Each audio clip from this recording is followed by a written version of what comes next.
Hello, everyone. This video overviews the three case studies included in Group 2. These cases center on information technology management, whereas the first group focused on information technology. So here we are more into the strategic or tactical planning, organizing, and leading with information technology. Here are the three cases in this group. The first is on Mindtree Limited, a case on how a company was pursued for acquisition. I consider this case about information management, since mergers and acquisitions are highly information intense. The next case is on Aura. It's about how a company strategically pivoted when facing difficult choices. This is more of a subjective case on process reengineering. And finally, I'll cover Vacation, a German company that analyzes web traffic using big data analytics. In today's knowledge economy, organizations that can't properly utilize their information assets risk serious consequences. Information management is an emerging field that is concerned with the infrastructure used to collect, manage, preserve, store, and deliver information, the guiding principles that allow information to be available to the right people at the right time, and the view that all information, both digital and physical, is an asset that requires proper management. The organizational and social context in which information exists change as information technology changes. The purposes of information management are to use information in the organization to design, develop, and manage products and services, including innovation, and to support decision-making for the creation of value for shareholders and customers. This case highlights the challenges that are faced by many companies promoted by first-generation entrepreneurs with low promoter shareholdings. Mindtree Limited was promoted by a group of first-generation entrepreneurs and had established itself as a successful digital business company. Larsen & Toubro Limited, or L&T, is a successful conglomerate primarily in the business domains of construction and engineering.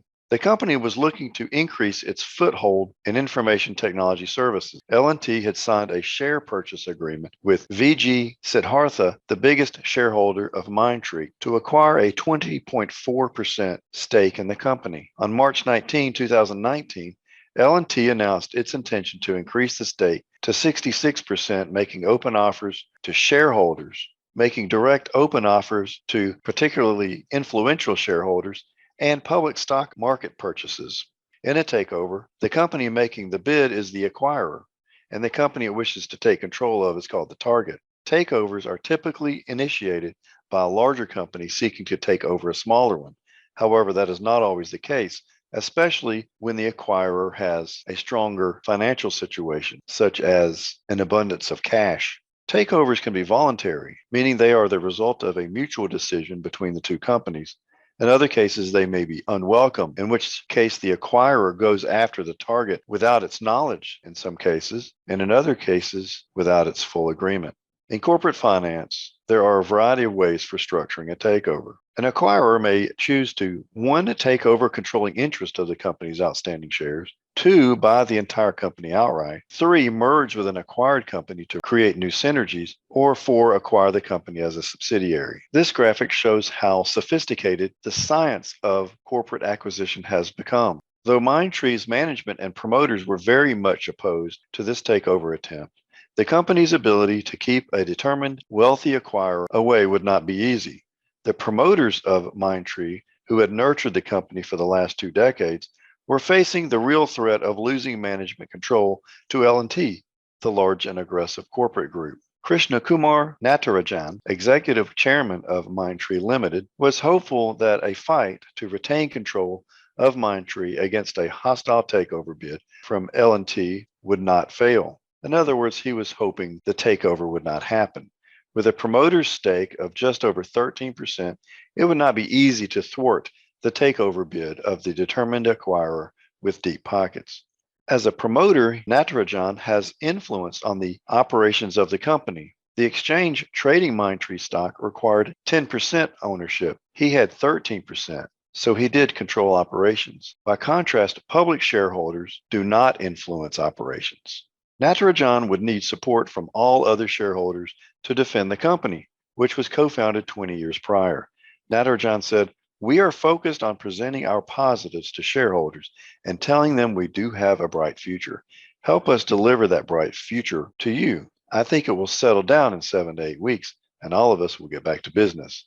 You can see by the news article on the right-hand side of the screen that Natarajan's relatively small promoter share of 13% was not enough to prevent the takeover. The next broad topic under information technology management that we'll cover is on process reengineering. In layman's terms, process reengineering just means that we are making a radical change to the organization. Process reengineering is not desired by companies.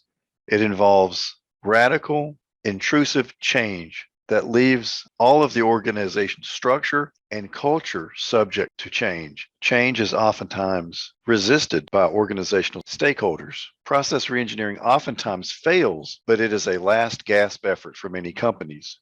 We consider process reengineering an effort at stepping up in performance rather than a continuous change. The case title is Aura, the Power of the Pivot. In September 2019, the founder of a personal emergency response system, or PERS, company reached a pivotal point with her business. She had created the Aura device, a customized hardware and software product intending to disrupt the growing PERS industry while helping to improve the lives of older adults and their caregivers. But while the product and the company received considerable positive feedback and publicity, sales had not met the founder's expectations. In the graphic shown, you see an example of a PERS device that is common in the industry. The founder brought plenty of experience, skills, and innovation to her business, and also identified an important new market segment for her product. Still, she was unaware that technology startups were notoriously challenging to start, grow, and maintain. The founder felt that she had reached the end of the line for her business and had to make a decision about its future. She had to identify opportunities and threats in the market and determine if the company had a sustainable competitive advantage. What you see in the graphic on the left depicts a SWOT analysis.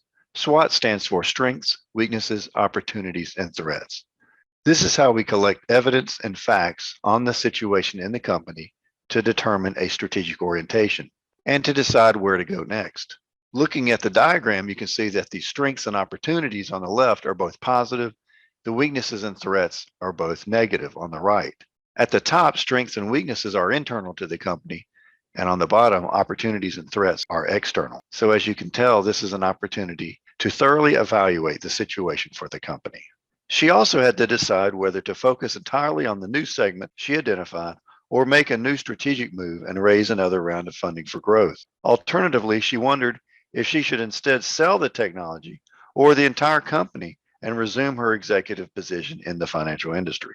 The case highlights strategic decisions facing top managers in a company that they will have to live with for decades. The last general topic that we will talk about is business analytics. As you can see on the graphic, there are many, many things you can do in an organization with its data. Of critical importance, we can design products and services, but also all of its technology can use the data to serve the back office or even to innovate in ways that create new revenue streams for the company. Data is viewed as the lifeblood for any company.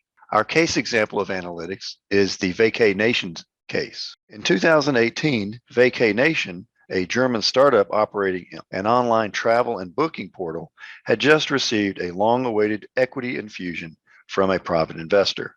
Despite the growth that VacayNation had been able to achieve since its launch in 2016, the company still had low brand awareness in the German online travel and booking market. To improve this bottleneck in the conversion funnel, Tom Meyer, Chief Marketing Officer or CMO, wanted to launch a major TV advertising campaign aimed at attracting more visitors to the company's website.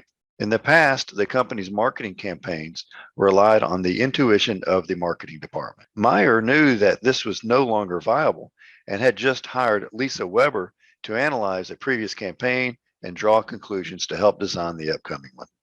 In particular, Weber needed to analyze data on VacayNation's past TV advertising and website traffic in order to infer how different characteristics of past TV spot airings helped drive visitors to the company's website. Besides preparing the data and structuring her analysis, Weber also needs to interpret and present the results in a way that provides clear guidance to the CMO.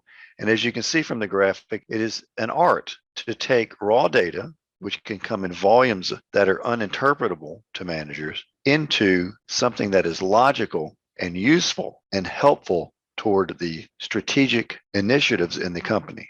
And so that concludes the presentation. Thanks for watching.